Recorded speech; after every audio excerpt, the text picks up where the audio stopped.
Hello everyone, welcome back to the channel. ಎಲ್ಲರೂ ಹೇಗಿದ್ದೀರಾ? Hope ಎಲ್ಲರೂ ಆರಾಮಾಗಿದ್ದೀರಾ ಅಂತ ಭಾವಿಸ್ತೀನಿ. ನಾನು ಕೂಡ ತುಂಬಾನೇ ಚೆನ್ನಾಗಿದ್ದೀನಿ.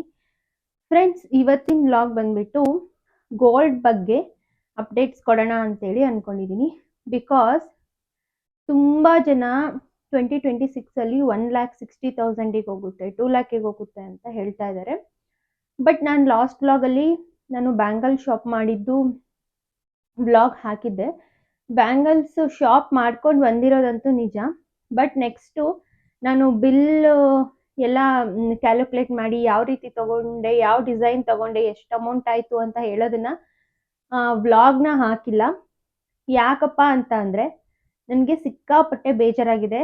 ಯಾಕಂದರೆ ನನಗೆ ಲಾಸ್ ಆಗಿದೆ ತಗೊಂಡಿದ್ದು. ಹಾಗಾಗಿ ನಾನು ಆ ವ್ಲಾಗ್ನ ಇನ್ನೂ ಮಾಡಿಲ್ಲ. ಮಾಡೋದಕ್ಕೆ ನನಗೆ ಮನಸ್ಸೇ ಆಗ್ತಾ ಇಲ್ಲ. ತುಂಬ ಬೇಜಾರಾಗಿದೆ. ಹಾಗಾಗಿ ವ್ಲಾಗ್ನ ಮಾಡಿಲ್ಲ. ಖಂಡಿತ ಯಾಕೆ ಬೇಜಾರಾಗಿದೆ, ಯಾಕೆ ನಾನು ಲಾಸ್ ಮಾಡಿಕೊಂಡೆ ಅಂತ ನಿಮ್ಗೆ ಹೇಳ್ತೀನಿ. ಸೊ ಎಲ್ಲ ನೀವು ನೋಡ್ಬೋದು, ಇನ್ಸ್ಟಾಗ್ರಾಮಲ್ಲಾಗಿರ್ಬೋದು, ಆಮೇಲೆ ಯೂಟ್ಯೂಬಲ್ಲಿ, ನ್ಯೂಸಲ್ಲಿ, ಪೇಪರಲ್ಲಿ ಎಲ್ಲ ಕಡೆನೂ 2026 ಜನವರಿ ಸಂಕ್ರಾಂತಿ ಟೈಮು ಅಥವಾ ಅದಾದಮೇಲೆ 1,60,000 ಹೋಗುತ್ತೆ ಗೋಲ್ಡ್ ರೇಟು, ಈ ರೀತಿ ಎಲ್ಲ ನ್ಯೂಸ್ಗಳು ಬರ್ತಾ ಇತ್ತು. ಆ್ಯಂಡ್ ಆ ನ್ಯೂಸ್ ಬರೋದ್ರ ಜೊತೆಗೆ day by day gold rate ಕೂಡ ಹಾಗೆ ರೈಸ್ ಆಗ್ತಾ ಇತ್ತು. ನಾನು ಡೈಲಿ ಗೋಲ್ಡ್ ರೇಟ್ನ ನೋಡ್ತಾನೆ ಇರ್ತೀನಿ. ಹಾಗಾಗಿ ನನಗೆ ಅದು ಗೊತ್ತಾಗ್ತಾ ಇತ್ತು, ಓಕೆ ಇವ್ರು ಹೇಳ್ತಿರೋದು ನಿಜ ಅನಿಸುತ್ತೆ. ತುಂಬಾ ಒಂದಿನಕ್ಕೆ 1,000, 1,500, 800 ಈ ರೀತಿ ಸಡನ್ನಾಗಿ ರೈಸ್ ಆಗ್ತಾ ಇತ್ತು. ಬೆಳಗ್ಗೆ ಒಂದು ರೇಟ್ ಇದ್ದರೆ ಸಾಯಂಕಾಲ ಒಂದು ರೇಟ್ ಇರ್ತಾ ಇತ್ತು. ಅಷ್ಟರ ಮಟ್ಟಿಗೆ ಗೋಲ್ಡ್ ರೇಟ್ ಇನ್ಕ್ರೀಸ್ ಆಗ್ತಾ ಇತ್ತು. ಅದಕ್ಕೆ ನಾನೇನು ಅಂದ್ಕೊಂಡೆ, ಬೇಗ ಪರ್ಚೇಸ್ ಮಾಡಿಬಿಡೋಣ, ಬೇಗ ಪರ್ಚೇಸ್ ಮಾಡಿದರೆ ಅಮೌಂಟ್ ಸೇವ್ ಮಾಡ್ಬೋದು ಅಂತ ಅಂದ್ಕೊಂಡು ನಾನು ಗೋಲ್ಡ್ ಬ್ಯಾಂಗಲ್ ನೋಡೋದಕ್ಕೆ ಹೋಗಿದ್ದೆ. ನಾನು ಗೋಲ್ಡ್ ಬ್ಯಾಂಗಲ್ ನೋಡಿ ಸೆಲೆಕ್ಟ್ ಮಾಡಿ ಮನೆಗೆ ಇಷ್ಟಂತ ಎಸ್ಟಿಮೇಷನ್, ಅಂದರೆ ಇಷ್ಟು ಅಮೌಂಟ್ ಆಗುತ್ತೆ ಅಂತ ಕೇಳಿಕೊಂಡು ಸೆಲೆಕ್ಟ್ ಮಾಡಿ ಬಂದು ಅದನ್ನು ಪರ್ಚೇಸಿಗೆ ನೆಕ್ಸ್ಟ್ ವೀಕ್ ಒಂದು ವಾರ ಬಿಟ್ಟು ಹೋಗಿದ್ವಿ. ಅಷ್ಟರಲ್ಲೇ 1,23,000 ಇದ್ದಿದ್ದು 1,28,500 rupees ಆಗಿತ್ತು ಗೋಲ್ಡ್ ರೇಟ್. ಓಕೆ, ಒಂದೇ ವಾರಕ್ಕೆ ಇಷ್ಟೊಂದು ಜಾಸ್ತಿ ಆಗೋಯ್ತಲ್ಲ ಅಂತೇಳಿ ನನಗೆ ಅವತ್ತು ನಾನು ಆಲ್ರೆಡಿ ಕ್ಯಾಲ್ಕುಲೇಟ್ ಮಾಡಿಸ್ಕೊಂಡು ಬಂದಿದ್ದೆ. ಅದಕ್ಕೂ ಇದಕ್ಕೂ 15,000 ಡಿಫ್ರೆನ್ಸ್ ಆಗಿತ್ತು. ಆದರೂ ನಾವು ಆ ಅಮೌಂಟ್ ಕೊಡಲೇಬೇಕಾಯಿತು. ಯಾಕಂದರೆ ನಾನು ಅವತ್ತು ಅಡ್ವಾನ್ಸ್ ಪೇ ಮಾಡಿ ಗೋಲ್ಡ್ ರೇಟ್ ಫಿಕ್ಸ್ ಮಾಡಿದ್ದಿಲ್ಲ. 15,000 ನನಗೆ ಜಾಸ್ತಿ ಆಯಿತು. ಇಟ್ಸ್ ಓಕೆ, ಇನ್ನೂ ಜಾಸ್ತಿ ಆದರೆ ನನಗಿನ್ನೂ ಲಾಸ್ ಆಗ್ತಿತ್ತಲ್ಲ, ಓಕೆ ಅಂತೇಳಿ ಖುಷಿ ಪಟ್ಟೆ. ಅವತ್ತು ತಗೊಂಡು ಬಂದ್ವಿ ಮನೆಗೆ. ಆಮೇಲೆ ಏನಾಯಿತು, ನೆಕ್ಸ್ಟ್ ಡೇ 1,000 ಇನ್ಕ್ರೀಸ್ ಆಯಿತು, 1,29,000 ಆಯಿತು. ಅದ್ರ ನೆಕ್ಸ್ಟ್ ಡೇ 1,30,000 ಆಯಿತು. ಓಕೆ, ನಾನು ತೊಗೊಂಡಿದ್ದು ತುಂಬ ಒಳ್ಳೇದಾಯಿತು, ಫುಲ್ ಇನ್ಕ್ರೀಸ್ ಆಗ್ತಾ ಇದೆ, ತುಂಬಾ ಗೋಲ್ಡ್ ರೇಟ್ ಜಾಸ್ತಿ ಆಗ್ತಿದೆ ಅಂತ ಖುಷಿ ಪಟ್ಟೆ, ನಾನು ಸೇವ್ ಮಾಡಿದ್ನಲ್ಲ ಅಂತ. ಬಟ್ 1,30,000 ಹೋಗಿ ನೆಕ್ಸ್ಟ್ ಡೇನೆ 1,24,000 ಬಂತು. ಅದ್ರ ನೆಕ್ಸ್ಟ್ ಡೇನೆ 1,23,000 ಬಂತು. ತುಂಬ ಅಂದರೆ ತುಂಬ ಬೇಜಾರಾಯಿತು ನನಗೆ. ಹತ್ತತ್ರ ನಾನು 30 grams ಏನೋ ಪರ್ಚೇಸ್ ಮಾಡಿದ್ದೆ. ನನಗೆ ಮತ್ತೆ 28,000 23,000 ಬಂತು. ಅಲ್ಲಿಗೆ ಒಂದು 15,000 ಲಾಸ್ ಆಯ್ತಲ್ಲ. ಜಸ್ಟ್ 4 to 5 ಡೇಸಲ್ಲಿ 15,000 ಲಾಸ್ ಆಯಿತು. ಗೋಲ್ಡ್ ರೇಟ್ ಕ್ಯಾಲ್ಕುಲೇಷನ್ ಜೊತೆಗೆ ಮೇಕಿಂಗ್ ಚಾರ್ಜಸ್ಸಿಗೂ ಅಮೌಂಟ್ ಬೀಳುತ್ತೆ, GSTಗೂ ಅಮೌಂಟ್ ಬೀಳುತ್ತೆ. ಒಂದು 16,000 17,000ವರೆಗೂ ನನಗೆ ಅಮೌಂಟ್ ಲಾಸ್ ಆಯಿತು. ತುಂಬ ಅಂದರೆ ತುಂಬ ಬೇಜಾರಾಯಿತು, ಇಷ್ಟೊಂದು ದುಡ್ಡು ಲಾಸ್ ಮಾಡಿದ್ನಲ್ಲ ಅಂತ. ಅದಕ್ಕೆ ನಾನು ವ್ಲಾಗ್ನ ಮಾಡಿಲ್ಲ, ಯಾವ ಡಿಸೈನ್ ತೊಗೊಂಡಿದ್ದೀನಿ ಏನು ಅಂತ.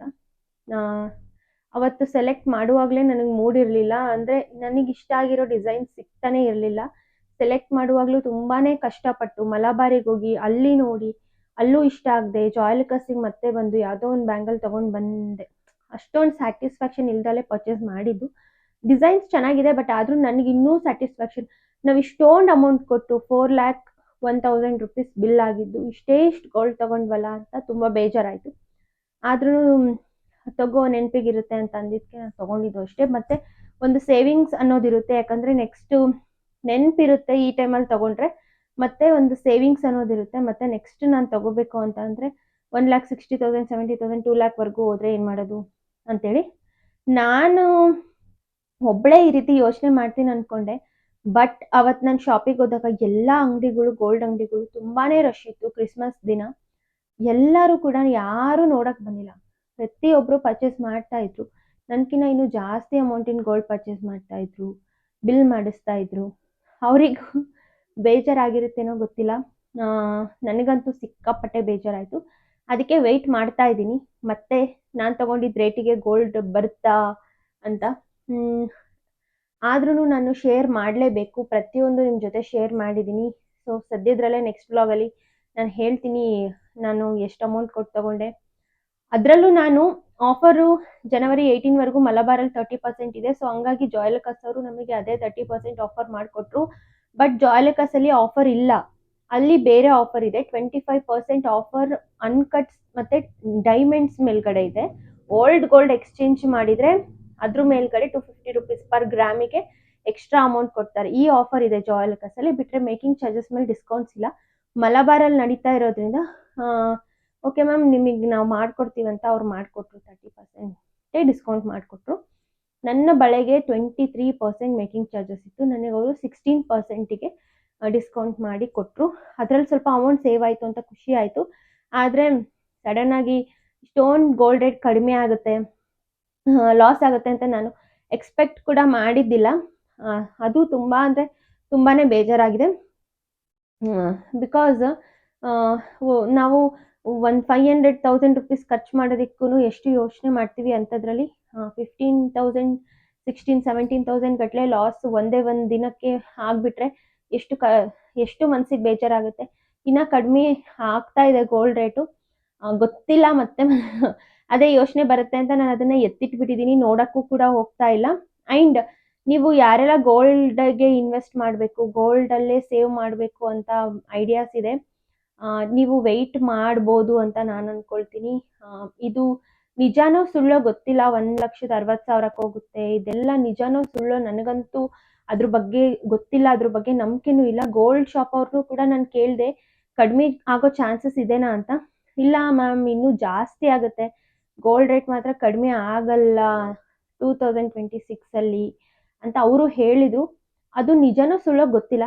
ಬಟ್ 2026ಅಲ್ಲೇ ಅಲ್ವಾ ನಾನು ತೊಗೊಂಬಂದಿದ್ದಕ್ಕೂ ಇವಾಗಲೂ 5,000 ಗಟ್ಟಲೆ ಕಡಿಮೆ ಆಗಿರೋದು. 5,000 ರುಪೀಸ್ ಡೌನ್ ಆಗಿದೆ, ಪ್ರೈಸ್ ಡ್ರಾಪ್ ಆಗಿದೆ. 5,006 ಓಕೆ 5 ಅಲ್ಲ 6 to 7,000 ಪ್ರೈಸ್ ಡ್ರಾಪ್ ಆಗಿದೆ. ಹಾಗಾಗಿ ಹೇಳ್ತಾ ಇದ್ದೀನಿ, ಅದು ಜಸ್ಟ್ ನನಗೆ 4 ಡೇಸಲ್ಲೇ ಇಷ್ಟೊಂದು ಕಡಿಮೆ ಆಗಿಬಿಡ್ತು. ಬೇಜಾರಾಯಿತು ತುಂಬ. ಅದಕ್ಕೆ ನಾನು ನೋಡೋದಕ್ಕೂ ಹೋಗ್ತಾ ಇಲ್ಲ ಅದನ್ನು. ಬಿಲ್ ಕೂಡ ನೋಡೋಕೆ ಹೋಗಿಲ್ಲ ಇನ್ನು. ಮನೆಗೆ ಬಂದ ತಕ್ಷಣ ನಾನು ಬಿಲ್ಲೆಲ್ಲ ಕ್ರಾಸ್ ಚೆಕ್ ಮಾಡ್ತೀನಿ, ಏನಾದರೂ ಮಿಸ್ಟೇಕ್ ಮಾಡಿದಾರಾ, ಏನು ನಾನು ಕರೆಕ್ಟಾಗಿ ಕೊಟ್ಟಿದ್ದೀನ ಅಂತ. ಅಲ್ಲ ಅಷ್ಟೊಂದು ನಾನು ಕ್ಯಾಲ್ಕುಲೇಟ್ ಮಾಡಿ ಪರ್ಚೇಸ್ ಮಾಡಿದ್ರೂ ಕೂಡ ನಾನು ಮನೆಗೆ ಬಂದು ಅಷ್ಟೆಲ್ಲ ಬಿಲ್ ನೋಡಿ ಕ್ರಾಸ್ ಚೆಕ್ ಮಾಡ್ತೀನಿ. ಆದರೆ ಅದನ್ನ ನೋಡೋಕ್ಕೆ ಹೋಗಿಲ್ಲ ನಾನು, ಮನಸ್ಸೇ ಇಲ್ಲ. ಆಮೇಲೆ ಇತ್ತೀಚೆಗೆ ನನಗೆ ಗೋಲ್ಡ್ ಮೇಲೆ ಇಂಟ್ರೆಸ್ಟ್ ಇಲ್ಲ ಅಂತಲ್ಲ, ಗೋಲ್ಡ್ ರೇಟ್ ಇಷ್ಟೊಂದು ಜಾಸ್ತಿ ಆಗ್ತಾ ಇದೆ, ಇದರಲ್ಲೇ ಸೇವ್ ಮಾಡಬೇಕಾ, ಇದನ್ನ ತಗೊಂಡೇ ಗೋಲ್ಡ್ ತಗೊಂಡೇ ನಾವು ಸೇವ್ ಮಾಡಬೇಕಾ, ಇಷ್ಟೊಂದು ಅಮೌಂಟ್ ಕೊಟ್ಟು ತಗೋಬೇಕು. ಸ್ವಲ್ಪ ಅಮೌಂಟಿಗೆಲ್ಲ ಬರ್ತಾನೆ ಇಲ್ಲ ಫ್ರೆಂಡ್ಸ್ ನಿಜವಾಗ್ಲೂ. ಅವಾಗೆಲ್ಲ 20,000 ರುಪೀಸ್ ಎಲ್ಲ ಇದ್ದರೆ ಡೈಲಿ ಯೂಸಿನ್ ಇಯರಿಂಗ್ಸ್ ಆದರೂ ಬರ್ತಿತ್ತು, ಫಿಂಗರ್ ರಿಂಗ್ ಆದರೂ ಬರ್ತಿತ್ತು. ಈಗ ನಿಜವಾಗ್ಲೂ ಬರ್ತಾ ಇಲ್ಲ. ನಾನು ಡೈಲಿ ಯೂಸಿನ್ ಇಯರಿಂಗ್ಸ್ ನೋಡಿದ್ರು 50,000 40,000 ಅಂತ ಹೇಳ್ತಾ ಇದ್ದಾರೆ. ಸ್ವಲ್ಪ ಅಮೌಂಟ್ ಅಲ್ಲ, ಎಷ್ಟೊಂದು ಕಷ್ಟಪಟ್ಟು ಕೂಡಿಟ್ಕೊಂಡಿರ್ತೀವಿ ಅಮೌಂಟ್ನ. ಇಷ್ಟು ಹೋಗಿ ತೊಗೊಂಬರ್ಬೇಕಾ, ಇಷ್ಟೊಂದು ಇದಕ್ಕೆ ಇನ್ವೆಸ್ಟ್ ಮಾಡೋ ಅವಶ್ಯಕತೆ ಇದೆನಾ ಅಂತ ನನಗೆ ಅನ್ಸೋದಕ್ಕೆ ಶುರುವಾಗಿ ಇದೆ. ಹಂಗಾಗಿ ಗೋಲ್ಡ್ ಬಗ್ಗೆ ಇಂಟ್ರೆಸ್ಟ್ ಇಲ್ಲ, ಗೋಲ್ಡ್ ಮೇಲೆ ಸೇವಿಂಗ್ಸ್ ಮಾಡೋಕ್ಕೆ ಇಂಟ್ರೆಸ್ಟ್ ಇಲ್ಲ ನನಗೆ. ಹಾಗಾಗಿ ನಾನು ಯಾವುದೇ ರೀತಿ ಸ್ಕೀಮ್ಸ್ ಮಾಡಿಲ್ಲ. ಗೋಲ್ಡ್ ಸ್ಕೀಮ್ಸ್ ಮಾಡಬೇಕಂತ ಅಂದ್ಕೊಂಡಿದ್ದೆ, ಗೋಲ್ಡ್ ಸ್ಕೀಮ್ಸ್ನ ನಾನು ಯಾವುದೂ ಹಾಕ್ಕೊಂಡಿಲ್ಲ ಈ ವರ್ಷ. ಬೇಡ 2026 ಬೇಡವೇ ಬೇಡಪ್ಪ, ಸಾಕು ಸವಾಸ, ಇವಾಗ ತೊಗೊಂಡಿರೋದೇ ಸಾಕು, ಇನ್ನೂ ಪರ್ಚೇಸ್ ಮಾಡೋದು ಬೇಡ ಅಂತ ನಾನು ಡಿಸೈಡ್ ಆಗಿಬಿಟ್ಟಿದ್ದೀನಿ. ಅದೇ ಅಮೌಂಟ್ನ ಬೇರೆ ಕಡೆ ಇನ್ವೆಸ್ಟ್ ಮಾಡೋಣ, ಬೇರೆ ಕಡೆ ಸೇವ್ ಮಾಡೋಣ ಅಂತ ಅಂದ್ಕೊಳ್ತಾ ಇದ್ದೀನಿ. ಯಾವಾಗಲೂ ನಾನು ಜಾಸ್ತಿ ಗೋಲ್ಡ್ ಅಲ್ಲೇ ಸೇವ್ ಮಾಡ್ತೀನಿ, ಬೇರೆ ಕಡೆ ಅಷ್ಟು ಇನ್ವೆಸ್ಟ್ ಮಾಡಲ್ಲ. ಬಟ್ ಈ ಸಲ ಬೇರೆ ಥರ ಪ್ಲ್ಯಾನ್ ಮಾಡ್ತಾ ಇದ್ದೀನಿ. ಗೋಲ್ಡ್ ಬೇಡ ಅಂತ ಡಿಸೈಡ್ ಆಗಿಬಿಟ್ಟಿದ್ದೀನಿ ಆಲ್ರೆಡಿ. ತುಂಬ ಬೇಜಾರು ತಂದುಕೊಟ್ಟಿದೆ ನನ್ನ ಮನಸ್ಸಿಗೆ. ಯಾವಾಗಿಂದ ಅಂತಂದರೆ ನನ್ನ ವೆಡ್ಡಿಂಗ್ ಆ್ಯನಿವರ್ಸರಿಗೆ ನಾನು ನೆಕ್ಲೆಸ್ ತೊಗೊಂಡೆ, ಆವಾಗಲಿಂದನೂ ನನಗೆ ಆಲ್ರೆಡಿ ಇಂಟ್ರೆಸ್ಟೇ ಹೋಗ್ಬಿಟ್ಟಿದೆ. ತುಂಬಾ ಅಮೌಂಟ್ ಬಿಲ್ ಆಗುತ್ತೆ. ಆದರೆ ಇಷ್ಟೇ ಇಷ್ಟು ತೊಗೊಂಬರ್ತೀವಿ ಮನೆಗೆ, ಅದು ತುಂಬಾ ಬೇಜಾರಾಗುತ್ತೆ. ಮತ್ತು ಅದು ಸೇಫ್ಟಿಗೋಸ್ಕರ ತುಂಬಾ ನಾವು ಕಷ್ಟಪಡಬೇಕಾಗುತ್ತೆ. ಬ್ಯಾಂಕಲ್ಲಿ ಲಾಕರಲ್ಲಿ ಇಟ್ಬಿಟ್ಟು ಅದೂ ನಂಬಿಕೆ ಇರಲ್ಲ, ಏನೇನೋ ಯೋಚನೆಗಳು ಬರ್ತವೆ. ಹಂಗಾಗಿ ಬೇಡಪ್ಪ, ಬೇರೆ ಕಡೆ ಇನ್ವೆಸ್ಟ್ ಮಾಡೋಣ, ಬೇರೆ ಏನಾದರೂ ತೊಗೊಳ್ಳೋಣ ಅಥವಾ ಮಾಡೋಣ ಅಂತ ಅಂದ್ಕೊಂಡೆ. ಹಾಗಾಗಿ ಹೇಳ್ತಾ ಇದ್ದೀನಿ, ಯಾರೆಲ್ಲ ನಾವು ಗೋಲ್ಡ್ ತೊಗೋಬೇಕು ಅಂತ ಇದ್ದೀರಾ, ಗೋಲ್ಡ್ ಮೇಲೆ ಇನ್ವೆಸ್ಟ್ ಮಾಡಬೇಕು ಅಂತಿದ್ದೀರಾ, ಅಥವಾ ಗೋಲ್ಡೇ ತೊಗೋಬೇಕು ಅಂತ ದುಡ್ಡು ಜೋಡಿಸ್ತಾ ಇದ್ದೀರಾ, ಯೋಚನೆ ಮಾಡಿ ನಿರ್ಧಾರ ತಗೊಳ್ಳಿ. ನಂತರ ಬೇಗ ಅರ್ಜೆಂಟಲ್ಲಿ ಡಿಸಿಷನ್ ತೊಗೊಂಡು ಲಾಸ್ ಮಾಡ್ಕೋಬೇಡಿ. ನಮ್ಮ ಮನೇಲಿ ಹೇಳಿದ್ರು, ಇನ್ನೂ ಟೈಮ್ ಇದೆ, ವೆಯ್ಟ್ ಮಾಡು ಅಂತ. ಇಲ್ಲ, ಇನ್ನೂ ಜಾಸ್ತಿ ಆದರೆ ಏನು ಮಾಡೋದು, ನಮಗೆ ಲಾಸ್ ಆಗೋದು ಅಂತ ನಾನು ತುಂಬ ಅರ್ಜೆಂಟ್ ಮಾಡಿ ಪರ್ಚೇಸ್ ಮಾಡಿದೆ. ಅದು ತುಂಬ ಬೇಜಾರಾಗ್ತಾ ಇದೆ ನನಗೆ ಇವಾಗ. ಮನೆಯಲ್ಲೂ ಕೂಡ ಏನು ಹೇಳಬೇಕೋ ಗೊತ್ತಾಗ್ತಾ ಇಲ್ಲ. ಪಾಪ ಅವರು ನನಗೇನು ಕೇಳಲ್ಲ. ಆದರೂ ನನಗೆ ಓನ್ ಮನಸ್ಸಾಕ್ಷಿಗೆ ಬೇಜಾರು ಆಗ್ತಾ ಇದೆ. ಇನ್ನೂ ಕಡಿಮೆ ಆಗುತ್ತೇನೋ ಗೊತ್ತಿಲ್ಲ, ಡೇ ಬೈ ಡೇ ನೋಡ್ತಾ ಇದ್ದೀನಲ್ಲ, ಕಡಿಮೆ ಆಗ್ತಾ ಇದೆ.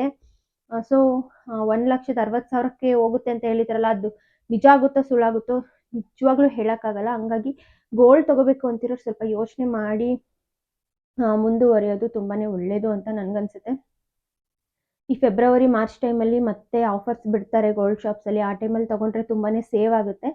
ನೋಡಿ ಆ ಟೈಮಲ್ಲಿ ತೊಗೊಳ್ಳಿ, ಅಥವಾ ಗೋಲ್ಡ್ ಕಾಯಿನ್ಸ್ ತೊಗೊಳ್ಳಿ. ಮೇಕಿಂಗ್ ಚಾರ್ಜಸ್ಸಿಗೆ ತುಂಬ ಇನ್ವೆಸ್ಟ್ ಮಾಡಬೇಡಿ. ಯಾಕಂದರೆ ಈಗ ಗೋಲ್ಡ್ ರೇಟ್ ತುಂಬ ಜಾಸ್ತಿ ಇರೋದ್ರಿಂದ ಮೇಕಿಂಗ್ ಚಾರ್ಜಸ್ಸು ಅದಕ್ಕೆ ಕ್ಯಾಲ್ಕುಲೇಟ್ ಮಾಡಿ ಅದು ತುಂಬಾ ಜಾಸ್ತಿ ಮೇಕಿಂಗ್ ಚಾರ್ಜಸ್ ಬೀಳ್ತಾ ಇದೆ. ಅದಕ್ಕೆ ಮತ್ತೆ GST ಅಷ್ಟೇ ಜಾಸ್ತಿ ಆಗ್ತಾ ಇದೆ. ನಾನು ಬರೀ ಅದು ಬ್ಯಾಂಗಲ್ಸಿಗೆ ಮೇಕಿಂಗ್ ಚಾರ್ಜಸ್ಸು GST ಸೇರಿ 75,000 ಗಟ್ಟಲೆ ಕೊಟ್ಟಿದ್ದೀನಿ ನಾನು. ಅದು ಲಾಸ್ ಆಫ್ ಮನಿ ಅಂತಲೇ ಹೇಳ್ಬೋದು. 75,000 ಅನ್ನೋದು ಕಡಿಮೆ ಅಮೌಂಟ್ ಅಲ್ಲ. ಯಾಕಂದರೆ ನಮಗೆ ಗೋಲ್ಡ್ ಅದನ್ನು ಕೊಡ್ತೀವಿ ಅಂದರೆ ಬರೀ ಗೋಲ್ಡಿಂದ ಅಷ್ಟೇ ಅಮೌಂಟ್ ರೀಫಂಡ್ ಆಗುತ್ತೆ. ಮೇಕಿಂಗ್ ಚಾರ್ಜಸ್ಸು GSTದು ಯಾವುದೇ ಕಾರಣಕ್ಕೂ ರೀಫಂಡ್ ಆಗಲ್ಲ. ಹಾಗಾಗಿ ಹೇಳ್ತಾ ಇದ್ದೀನಿ, ಅದು ಕಾಯಿನ್ಸ್ ತೊಗೊಂಡ್ರೆ ನಿಮಗೆ ಬೆಟರು. ಯಾಕಂದರೆ ಕಾಯಿನ್ಸಲ್ಲಿ ಜಸ್ಟ್ 2%, 3% ಅಷ್ಟೇ ಇರುತ್ತೆ ಮೇಕಿಂಗ್ ಚಾರ್ಜಸ್ ಆ್ಯಂಡ್ GST. ನಿಮಗೆ ವರ್ತ್ ಆಗುತ್ತೆ. ಸೇವಿಂಗ್ಸ್ ಮಾಡಬೇಕು ಅಂದ್ಕೊಂಡಿರೋರು ಕಾಯಿನ್ಸ್ ತೊಗೊಳೋದು ತುಂಬ ಬೆಟರ್. ಯಾಕಂದರೆ ಇನ್ ಫ್ಯೂಚರಲ್ಲಿ ನೀವು ಬೇಕಿದ್ರೆ ಅದನ್ನು ಕೊಟ್ಟು ಗೋಲ್ಡ್ ಜ್ಯುವೆಲ್ರಿ ತೊಗೋಬೋದು ಇಷ್ಟ ಆದರೆ. ಇಲ್ಲ, ನಮಗೆ ಅಮೌಂಟಿನ ನೆಸೆಸಿಟಿ ಇದೆ ಅಂದಾಗ ಅದನ್ನು ಕೊಟ್ಟರೆ ನಿಮ್ಗೆ ಅಮೌಂಟು ಏನೂ ಲಾಸ್ ಆಗಲ್ಲ, ಜಾಸ್ತಿನೇ ರೀಫಂಡ್ ಆಗುತ್ತೆ. ಗೋಲ್ಡ್ ರೇಟ್ ಜಾಸ್ತಿ ಆಗಿದ್ರೆ ಜಾಸ್ತಿಗೆ ಹೋಗುತ್ತೆ. ಹಾಗಾಗಿ ಕಾಯಿನ್ಸ್ ಮೇಲ್ಗಡೆ ಇನ್ವೆಸ್ಟ್ ಮಾಡಿ, ಅಥವಾ ಬಿಸ್ಕೆಟು ಕಾಯಿನ್ಸ್ ತೊಗೊಂಡು ಇಟ್ಕೊಳ್ಳೋದು ತುಂಬ ಬೆಟರ್. ಜ್ಯುವೆಲ್ರಿ ತೊಗೊಂಡು ಇಟ್ಕೊಳ್ಳೋದಕ್ಕಿಂತ ಕಾಯಿನ್ಸು ಈ ಥರ ತೊಗೊಂಡು ಇಟ್ಕೊಳ್ಳೋದು ಬೆಟರ್. ಯಾಕಂದರೆ ಗೋಲ್ಡ್ ರೇಟ್ ಕಮ್ಮಿ ಆದರೆ ಅವಾಗ ನೀವು ತೊಗೋಬೇಕು ಅಂದರೆ ಮೇಕಿಂಗ್ ಚಾರ್ಜಸ್ಸು GST ಕೂಡ ಕಡಿಮೆ ಆಗುತ್ತೆ. ಜಾಸ್ತಿ ಆದರೆ ಈ ಒಂದು ಕಾಯಿನ್ಸಿಗೆ ನಿಮಗೆ ವ್ಯಾಲ್ಯೂ ಜಾಸ್ತಿ ಆಗುತ್ತೆ. ಹಾಗಾಗಿ ಇನ್ವೆಸ್ಟ್ ಮಾಡೋರು ಈ ರೀತಿ ಬಿಸ್ಕೆಟ್ಸು ಈ ರೀತಿ ತೊಗೊಂಡ್ರೆ ಬೆಟರ್ ಅಂತ ನನ್ನ ಅನಿಸಿಕೆ, ಓನ್ ಒಪಿನಿಯನ್ ಇದು. ಆ್ಯಂಡ್ ಸ್ಕೀಮ್ಸ್ ಎಲ್ಲ ಇವಾಗ ಮಾಡೋಕ್ಕೆ ಹೋಗ್ಬಿಡಿ. ಯಾಕಂದರೆ ಗೋಲ್ಡ್ ರೇಟ್ ಜಾಸ್ತಿ ಆಗುತ್ತೆ ಅಂತ ಹೇಳ್ತಾ ಇದ್ದಾರಲ್ಲ, ನಿಮ್ಗೆ ವೇಸ್ಟ್ ಆಗುತ್ತೆ ಅಮೌಂಟು. ಸ್ಕೀಮ್ಸ್ ಮಾಡಿಕೊಂಡ್ರೆ ಗೋಲ್ಡ್ ರೇಟೇ ಜಾಸ್ತಿ ಆಗಿಬಿಟ್ರೆ ನಿಮಗೆ ಅದಲ್ಲ ಇದು ಅನ್ನೋ ರೀತಿ ಆಗಿಬಿಡುತ್ತೆ, ನಿಮಗೆ ಬೇಜಾರಾಗುತ್ತೆ. ಆ ಟೈಮಿಗೆ 1,60,000-70,000ಗೆ ಹೋದರೆ ಇಷ್ಟೊಂದು ಅಮೌಂಟಿಗೆ ಈ ಸ್ಕೀಮ್ಸ್ ಮಂತ್ಲಿ ಕಷ್ಟಪಟ್ಟು ನೀವು ಸೇವ್ ಮಾಡಿ ಕಟ್ತಾ ಇರ್ತೀರ. ಆಮೇಲೆ ಅನಿಸುತ್ತೆ ಇಷ್ಟು ಗೋಲ್ಡ್ ಬಂತಲ್ಲ ಅಂತ. ಗೋಲ್ಡ್ ಸ್ಕೀಮ್ಸ್ ಮಾಡೋರು ನೋಡಿ ಯೋಚನೆ ಮಾಡಿ ಸ್ಕೀಮ್ಸ್ ಮಾಡೋದು ಬೆಟರು. ಅದರ್ವೈಸ್ ಈಗ ಸದ್ಯಕ್ಕೆ ಕಡಿಮೆ ಆಗ್ತಾ ಇದೆ ಗೋಲ್ಡ್. ಸೊ ನೋಡಿ ಪರ್ಚೇಸ್ ಮಾಡಬೇಕು ಅಂತ ಯಾರೆಲ್ಲ ಅಂದ್ಕೊಂಡಿದ್ದೀರಾ, ಸೊ ಯೋಚನೆ ಮಾಡಿ ವೆಯ್ಟ್ ಮಾಡಿ ಅಂತಲೂ ಹೇಳೋಕ್ಕಾಗಲ್ಲ. ಯಾಕಂದರೆ ನಾನು ತೊಗೊಂಡು ಕಡಿಮೆ ಆಗಿದೆ. ಈಗ ಜಾಸ್ತಿ ಆಗುತ್ತೇನೋ ಅದನ್ನು ಹೇಳೋಕ್ಕಾಗಲ್ಲ. ಬಟ್ ಕಡಿಮೆ ಆಗ್ತಾ ಇದೆ ಡೇ ಬೈ ಡೇ. ನಾನು ನೋಡ್ತಿರೋ ಪ್ರಕಾರ ಅಷ್ಟೊಂದು ಇನ್ಕ್ರೀಸ್ ಆಗ್ತಾ ಇಲ್ಲ. ಸೊ ನೋಡಿ ಪರ್ಚೇಸ್ ಮಾಡಿ. ನಾನು ಹೇಳಿದ್ನಲ್ಲ, ಮೇಕಿಂಗ್ ಚಾರ್ಜಸ್ಸಿಗೆ ಇಷ್ಟೊಂದು ಇನ್ವೆಸ್ಟ್ ಮಾಡೋದಕ್ಕಿಂತ ಕಾಯಿನ್ಸು ಬಿಸ್ಕೆಟ್ಸ್ ತೊಗೊಂಡ್ರೆ ತುಂಬಾ ಸೇವ್ ಆಗುತ್ತೆ. ಅದ್ರ ಮೇಲೆ ಇನ್ವೆಸ್ಟ್ ಮಾಡೋದಿದ್ರೆ ಅಂತ ಹೇಳ್ತೀನಿ. ಸೊ ಇವತ್ತು ಗೋಲ್ಡ್ ಬಗ್ಗೆ ಅಪ್ಡೇಟ್ಸ್ ನಾನು ಇಷ್ಟು ಕೊಟ್ಟಿದ್ದೀನಿ. ನನಗೆ ಇರೋ ನಾಲೆಡ್ಜ್ನ ನಾನು ಶೇರ್ ಮಾಡಿದ್ದೀನಿ. ಆ್ಯಂಡ್ ಯಾಕೆ ನಾನು ತೋರಿಸಿಲ್ಲ ಅಂತಲೂ ಹೇಳಿದ್ದೀನಿ. ನೆಕ್ಸ್ಟ್ ವ್ಲಾಗಲ್ಲಿ ಖಂಡಿತ ನಾನು ತೊಗೊಂಡಿರೋ ಬ್ಯಾಂಗಲ್ಸು ಎಷ್ಟಾಯಿತು, ಎಷ್ಟು ಡಿಸ್ಕೌಂಟ್ ಆಯಿತು, ಸ್ಟೋನಲ್ಲೆಲ್ಲ ನಾನು ಎಷ್ಟು ಲೆಸ್ ಮಾಡಿಸ್ದೆ, ಪ್ರತಿಯೊಂದೂ ಬ್ಯಾಂಗಲ್ ಡಿಸೈನು ಎಲ್ಲ ನಾನು ಯಾವ ರೀತಿ ಸೆಲೆಕ್ಟ್ ಮಾಡಿದ್ದೀನಿ ಪ್ರತಿಯೊಂದೂ ಶೇರ್ ಮಾಡ್ತೀನಿ. ಸೊ ಆ ವ್ಲಾಗ್ನ ನಿಮಗೆ ನೋಡಬೇಕು ಅಂತ ಆಸೆ ಇದ್ದರೆ ಈಗಲೇ ನನ್ನ ಚಾನಲ್ನ ಸಬ್ಸ್ಕ್ರೈಬ್ ಮಾಡ್ಕೊಳ್ಳಿ, ಹಾಗೆ ಬೆಲ್ ಐಕನ್ನ ಕ್ಲಿಕ್ ಮಾಡಿ. ಇದರಿಂದ ನನ್ನ ನೆಕ್ಸ್ಟ್ ನೋಟಿಫಿಕೇಷನ್ ನಿಮಗೆ ಫಸ್ಟ್ ಬರುತ್ತೆ. ಆವಾಗ ನೀವು ಆ ವ್ಲಾಗ್ನ ತಕ್ಷಣವೇ ನೋಡ್ಬೋದು ಅಂತ ಹೇಳ್ತಾ ಇವತ್ತಿಗೆ ಈ ವ್ಲಾಗ್ನ ಎಂಡ್ ಮಾಡ್ತಾ ಇದ್ದೀನಿ. ಮತ್ತೆ ಮುಂದಿನ ವ್ಲಾಗಲ್ಲಿ ಸಿಗ್ತೀನಿ. ಅಲ್ಲಿವರೆಗೂ ಟೇಕ್ ಕೇರ್. ಬಾಯ್.